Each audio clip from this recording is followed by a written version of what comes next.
How's it going, fam? Happy Friday.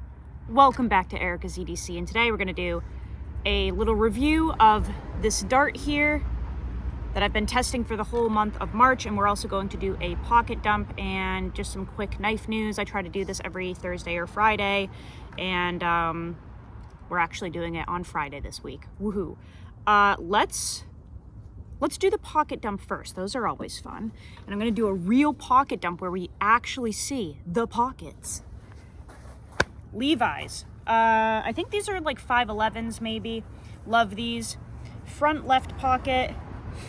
Boring chapstick, nobody cares. Also, my phone goes in that pocket as well. Back left pocket. We have a Hank issuing stitches. Back right pocket. Cash and band-aids. Don't want those flying away. And then the front right pocket gets all of the fun stuff, the goodies. So my traditional knife today is in a doggone leather slip. And this is in, I'm not actually sure what leather. If you're watching this, Michael, let me know. I think it's like maybe tobacco or something. I'm not really sure, but very beautiful. Taking some gnarly teeners. Love this. And inside, I have the GEC, not sure what number, maybe 72. Ooh, I actually guessed it right for once. The GEC 72, again, in all its teener glory. Very cool, beautiful micarta covers. I really love this knife. It's definitely a full-sized knife, for sure. Really needs to be sharpened, so I'll see if I can record that. But this one gets used a lot, obviously. Love this knife. Super snappy.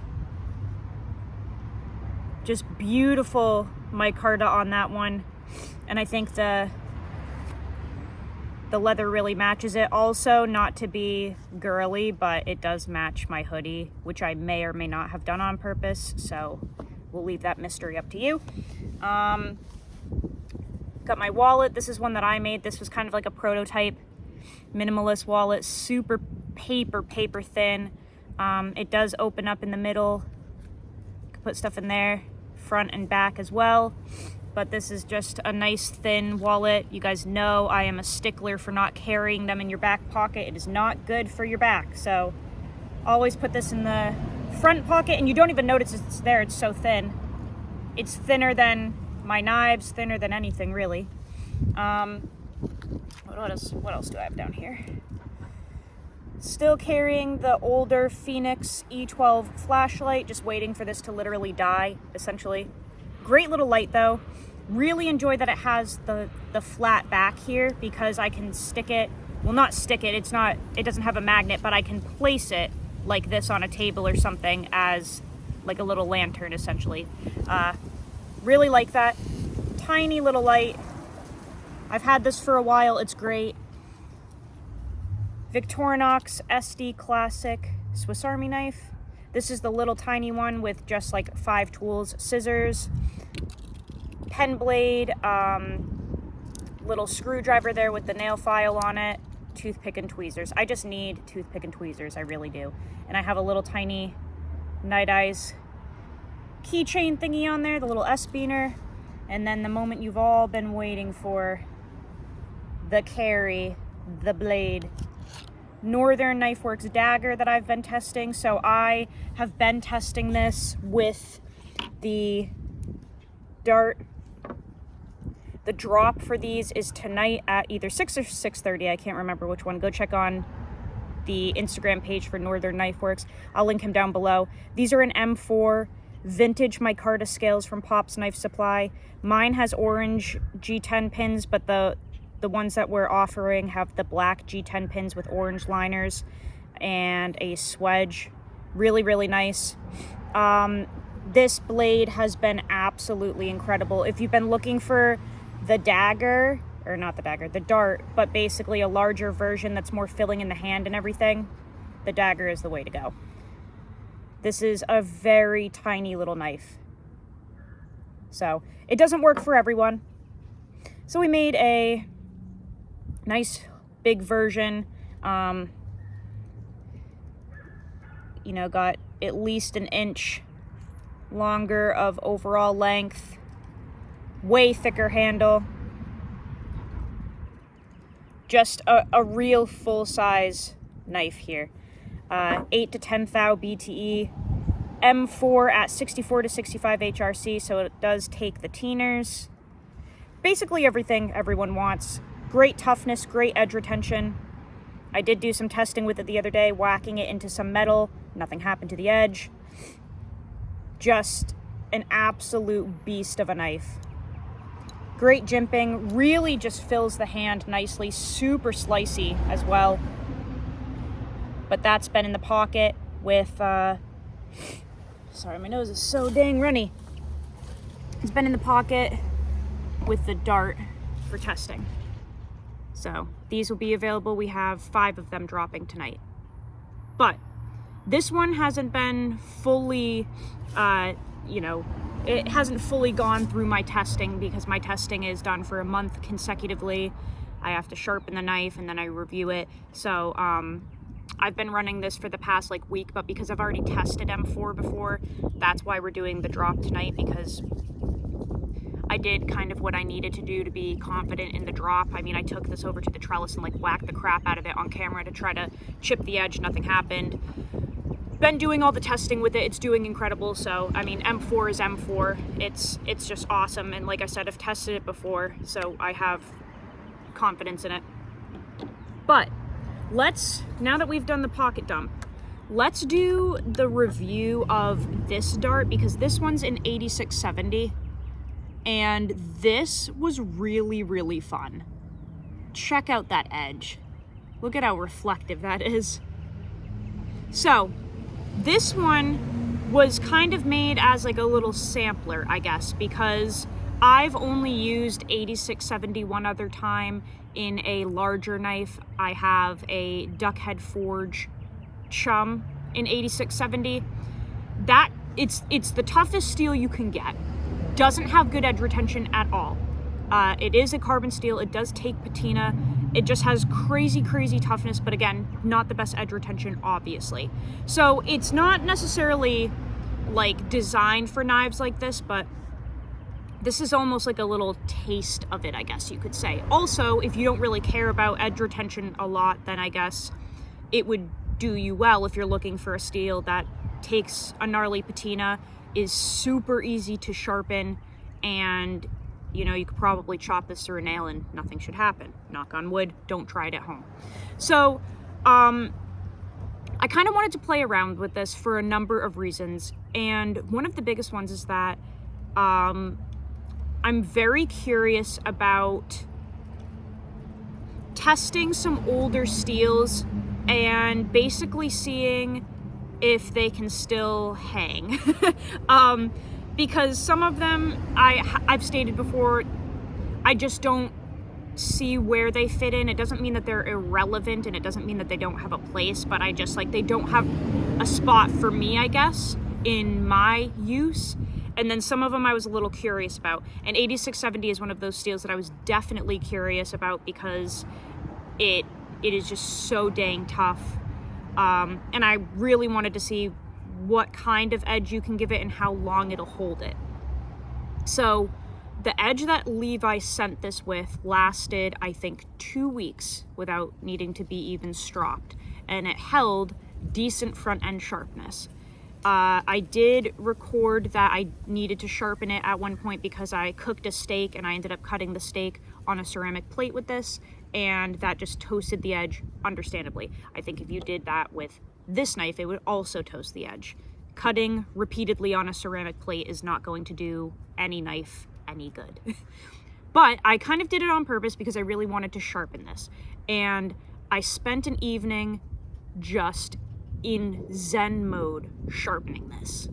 I didn't even turn the camera on because I just wanted to really focus on the experience, take some photos. I can't take a photo while I'm recording a video, so I really wanted to take some photos if I could, and I caught a photo of the deburring process.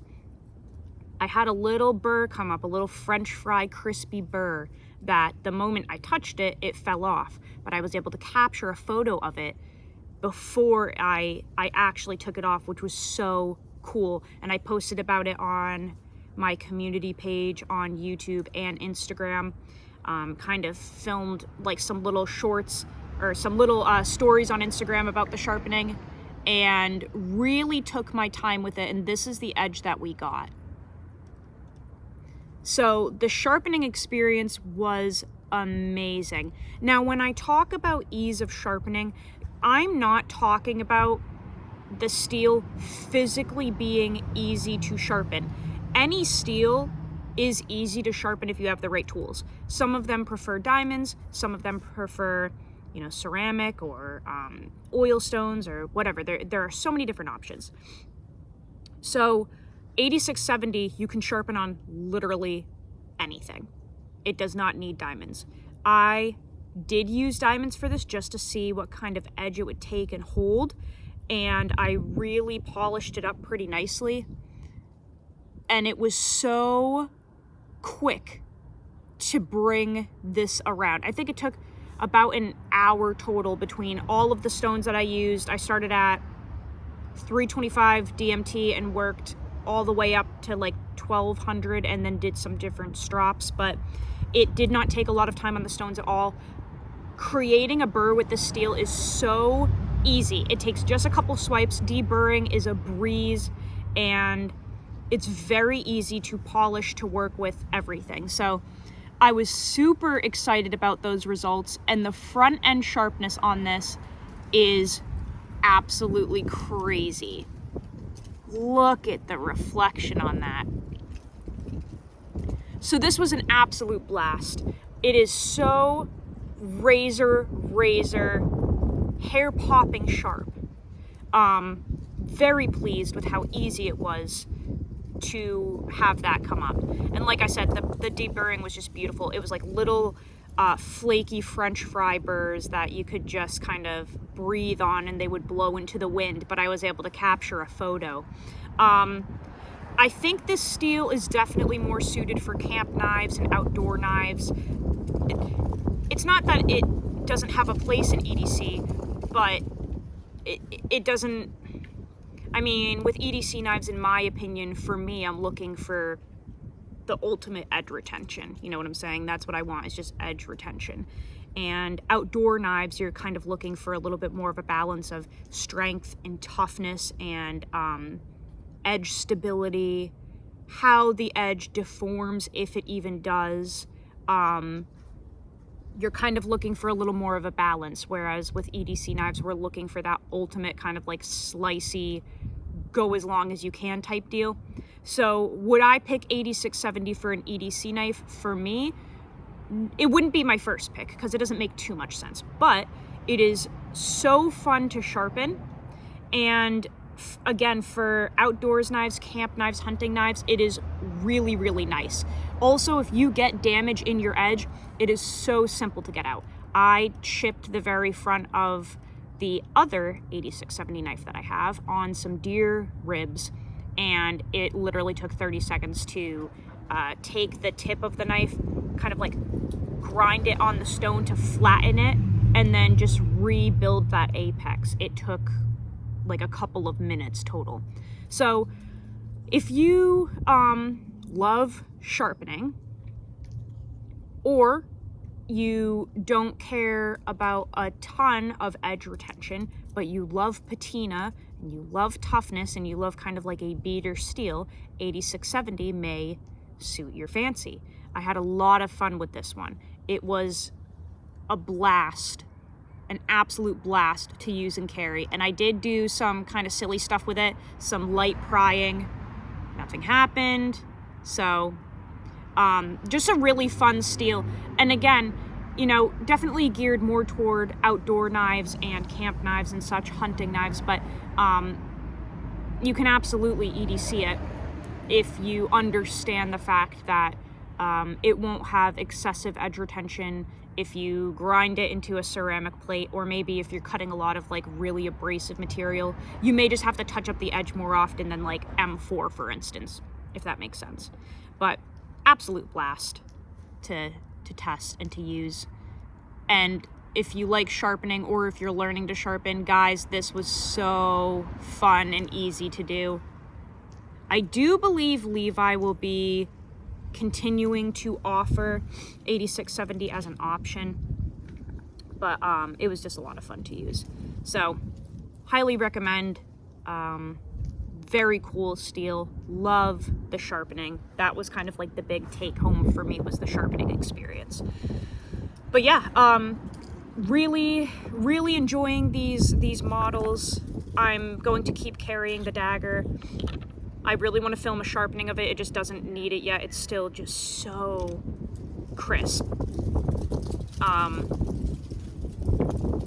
But everything is looking great on it so far. Just a really cool, really cool design.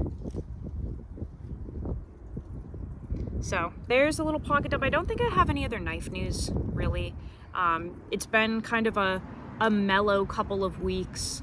I think everyone is just, I don't know, it seems like everyone's exhausted, like mentally, cognitively, emotionally. I think we're all just like, for some reason, drained with existing. I know I am. Just trying to kind of like stay afloat here.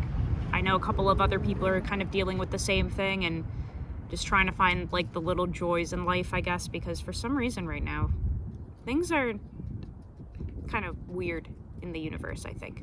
So maybe we have to manifest some good energy. I'm definitely going to kick back, display my knives here on the picnic table tonight, drink a very high percentage IPA, and probably continue to do that for the rest of the evening. I might even do a live, actually. I used to always do sip and flips, which a lot of people joined in on, and it was a blast doing those with you guys, like putting blades out, talking blades, drinking beer. It was really fun. So I may do that again tonight. We'll see what kind of mood I'm in, but I really appreciate you guys sticking along for the ride. Thank you for checking out the Dagger. If you are one of the 5 people that will be able to grab one tonight, congrats. Great purchase. I think that's it, guys. Let me know what's in your pockets. Let me know what you have planned for the weekend. I will see you guys very soon. Go use your shit. That is not rust. Learn how to sharpen your knives. I'll see you guys on the next video. I love you so much, fam. Take